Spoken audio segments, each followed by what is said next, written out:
Gözümə baxıb deyirəm, nə yaxşı seçmişəm səni.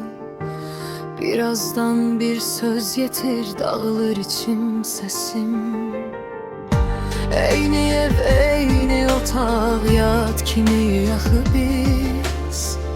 Suskunluq danışır indi, qışqırır ürəyimiz. Bir gün şükür edirəm bu həyata, bu ada. Bir gündə peşmanlıq çökür gecə yatağımda.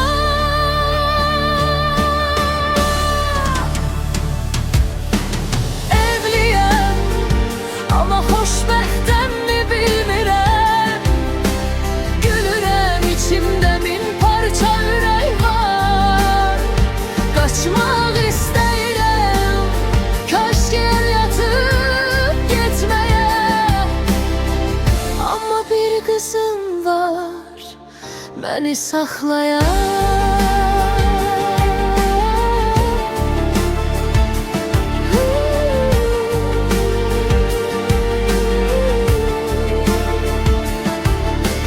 Güzgüdə özümə baxıram, tanımıram üzümü.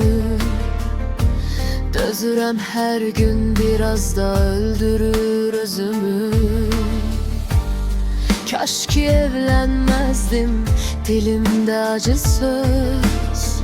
Yox döz, deyir analıq susturur hər göz. Sevgiyle səbr arasında qalmışam.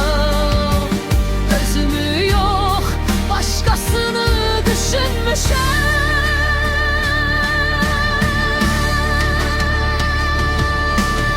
Evliyəm, amma xoşbəxtəmmi bilmirəm.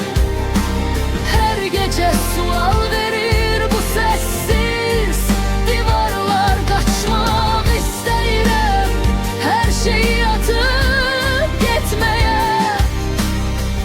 Amma bir qızım var, məni saxlayan. Körlə olmaq gücdür, amma ağır yük. Bəzən qadın olmaq daha da çətin bir hökm.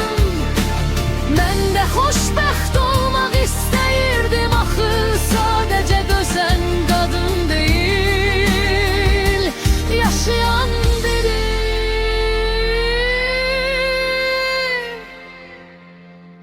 Evliyəm, amma xoşbəxtəmmi bilmirəm. Bəlkə də cavabım hələ yoldadır. Qaça bilmədim, qaldım qızım namilə.